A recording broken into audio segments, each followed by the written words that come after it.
and we've reached the third episode of this season of Peacemaker. One of the big cameos of the season has been revealed. Rick Flag Jr. is back. We also had a revelation that changes everything involving Harcourt. Meanwhile, in another dimension, Peacemaker starts to enjoy the pleasures of being loved as a hero. So, folks, in today's video, we'll continue our saga to analyze all the episodes of Peacemaker. We'll discuss a lot about all of this. We'll also talk about this news that James Gunn mentioned regarding the Peacemaker series being a sort of prequel to the new Superman movie, Man of Tomorrow. And, of course, we'll continue to analyze the episode in full, looking at the character arcs, any references, and theorizing what might happen in the upcoming episodes. Well, everyone, there's a lot to discuss in this video today, so without further ado, let's get to our analysis. But before we start, don't forget to hit the like button, comment below, and subscribe for more content like this. Also, follow us on our other social media, Instagram and Threads, where I'll keep you updated about this universe we all love. The episode begins with a flashback from 3 years ago, revealing that Rick Flag Jr. was dating Harcourt. They slept together, and something more intense could have come from that. But all of this happened just hours before the Suicide Squad mission in Corto Maltese, and that's where he died. I thought this flashback was really good because it reveals something very important that no one was expecting. There's also the cameo of Rick Flag, of course. We had even been theorizing about Rick Flag appearing, but in another Earth, now in the DCU Earth, no one suspected he even dated Harcourt, and now we start to understand much more why Harcourt is so distant from Peacemaker and why she treats him this way and hasn't given them a chance to be together. In the dialogue, it's also mentioned that Dr. June is still Rick Flag's girlfriend, and for those who don't remember, Dr. June is June Moon, known as the Enchantress, the villain from the 2016 Suicide Squad movie. And yes, Rick Flag was simply cheating on the Enchantress. Total madness. But there's a detail in all of this. They mention that Dr. June is still a sorceress, and this somewhat confirms that the events of that Suicide Squad never happened, or at least they never had to try to kill the Enchantress. Back to the present. Peacemaker is woken up by his brother from the other Earth. He's hungover and takes a few minutes to process everything that's happening. Keith genuinely seems very worried about Chris, like genuinely concerned. Apparently the Peacemaker from this Earth had some sort of problem. Maybe depression or panic attacks. The series doesn't make this very clear, but when it shows the pills in his closet, it becomes a bit more evident. I think this is a great point for James Gunn to continue developing. After all, it's a mystery, the life of this Peacemaker from this Earth. Like, what was he doing? What was he feeling? Because this Peacemaker from this Earth had, like, the perfect life. And even so, he was having panic attacks. I think this can be further developed in the upcoming episodes, especially to develop the main Chris himself, especially regarding the point that he had everything and was still sad. Chris then looks for clothes from his other self to wear. When he goes out, Peacemaker discovers that in this world, there are no Kardashians. Chris manages to get information from his brother with some pretty suspicious questions. Then he hits the road on Peacemaker's bike.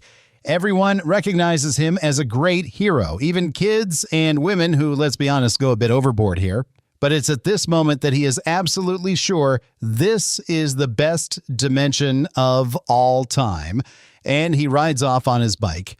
Meanwhile, on the main Earth, everyone wakes up with a hangover from the party. Adebayo tries to bring up Chris with Amelia, who continues to play dumb. Vigilante wakes up and starts his hyper-focused talk about animals, much to the group's dismay. I think this is yet another funny scene from Vigilante. It's always good to have more of him, but so far in this season, Vigilante is just comic relief, right? In the first season, he had something to prove. Now, I just find it a bit sad that he's trying to fit in with his friends while they talk behind his back. The truth is, he seems a bit lost this season, jumping from character to character, doing one or two things per episode. When Chris arrives at Argus, the receptionist asks how Mr. Grant's exam went. Apparently, this is a reference to Ted Grant, better known as Wildcat. Poor Ted Grant, right? When he finally gets mentioned in a major DC production, he has cancer. In the Stargirl series, he was already dead. And now, once again, he is being overlooked. Back with the girls, Adebayo tries to pressure Harcourt into revealing what happened on that boat. And again, she denies it. Harcourt really doesn't see a future with Chris despite all his qualities listed by Adebayo. I think that's why I really liked the flashback at the beginning of the episode. It provides context and a new perspective on Harcourt's relationship with Peacemaker. I completely understand why she doesn't give Peacemaker a chance. It seems she holds some resentment over Rick Flag being killed by him. Meanwhile, Chris finally meets Harcourt from the other Earth, but there's an unpleasant surprise. The Marine she's dating is none other than Rick Flag, confirming theories that have been circulating online. His face when he finds this out is priceless. This Earth's Rick seems much more insecure, but at least he keeps his love for yellow t-shirts. After all, he wouldn't be Rick Flag without a yellow shirt. It's a must. Noticing that Rick Flag will be eavesdropping on their conversation, they take a walk around the block, making it clear that this Harcourt is totally in love with Chris, but she doesn't want to get involved with him because Chris from her Earth didn't value her in the past. It's a bit ironic because on the main Earth, it's quite the opposite, right? Chris is all smitten with Harcourt, while she doesn't appreciate Peacemaker. Back to Vigilante, he talks with economists, and there's a rather curious quote here. Adrian says he forgot that Martians have only one eye. Maybe I'm reading too much into this, so this could be a reference to Martian Manhunter. It might be nothing, or it could reference some sci-fi movie I'm not aware of. But there are definitely Martians with just one eye in the DC universe. Do you know who that is? It's Martian Manhunter himself. He has only one eye. Was this line thrown in randomly just to say Martians have one eye? Did Adrian make it up? Or is there some truth to it and Martians really do have one eye? Could this be a hint from James Gunn? Well, now we'll have this on our minds. The conversation is then interrupted by a call from Sasha Bordeaux, who informs economists about what happened the previous night. Apparently, the blame for the failed attack mission fell on economists for not providing information about Eagle. This leads to more jokes about his bird blindness. Before getting back to work, there's this super cute moment of Vigilante saying he washed economist's pants. I mean, it's cute from his perspective, but from economist's perspective, it's a bit bizarre. But that's what I like about Vigilante. He really cares about everyone there, and he makes these small gestures, yet in the end, no one truly appreciates him. Many people are theorizing on social media that a character might die by the end of the season. And look, if I had to bet on one, it would definitely be Vigilante, because he does these little things that show how much he loves everyone in the group, but the rest of the group doesn't love him as much. If he were to die, maybe the group would realize how important he was. That's my theory, in case someone actually dies, you know? Back to Chris. During his outing with Harcourt, they pass by the Top Trio mural. They have a beautiful date, which is exactly everything Chris has always dreamed of. The direction pulls out all the cliches to show Chris's reactions to it. And the scene tries to be a little romantic, but at the same time, it's very funny. It feels like a satire of a romantic movie, you know? I think that makes it quite hilarious, especially because of John Cena's reactions. Finally, they stop and have a serious conversation. It's a lovely sequence of dialogue with both characters being completely honest, showing how much Chris has changed in relation to himself. Compared to the Chris from this Earth, he really does quite well and practically convinces Harcourt to reconsider them as a couple. But at that moment, their conversation is interrupted by a terrorist attack. Right off the bat, interrupted. To the dismay of his friend, one of the terrorists trips and blows himself up. Okay, I know I shouldn't have laughed at that guy, but I couldn't help it. Especially after his friend starts yelling, Jerry. Anyway, the terrorists call themselves the Sons of Liberty. They invade a government building and plan to blow up the block with an extremely powerful substance. Chris finds himself in the middle of this chaos, not fully understanding what's going on. These Sons of Liberty seem discontent with the current political situation in the country, so maybe this was just thrown in by James Gunn to create a cool action scene at the end of the third episode. Or maybe it will be explored further in the future. I mean, we don't know anything about this Earth. What if it turns out to be like that Earth of the Justice Lords, where superheroes govern the cities? James Gunn mentioned that Peacemaker is a prequel to Man of Tomorrow. Of course, his statement could lead to various different paths. It could be a prequel because of the Justice Gang wanting to recruit new members and all that, but the series could also end with some kind of invasion from another Earth, or perhaps the political aspects of this other Earth are important for what will happen in the main DC. What also stands out in this other DCU Earth is that all the extras in the scene are white people, and, well, considering that the major heroes there are White Dragon and his sons, that's pretty suspicious. Perhaps the Sons of Liberty have something to do with that. The truth is, there are countless possibilities. With just these 3 episodes, it's hard to know what will happen. Back to our analysis, Peacemaker recovers and decides to handle the situation alone without his uniform. Harcourt watches from outside, observing Chris's remarkable feats. This act of altruism without his uniform means something to her. And this leads us to a great action scene that so far is the best of the season. Peacemaker takes everyone out mercilessly, some in hilarious ways. It's a great sequence. Defeating the terrorists is a piece of cake. What really worries him is disarming the bomb. But fortunately, the bomb's mechanism is deactivated in the simplest way possible.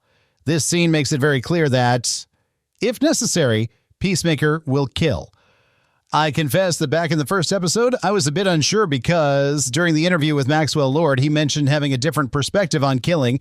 But in practice, he continues to kill. Well, this is a very important point because if he ends up joining the Justice Gang, that will be a problem for Maxwell Lord.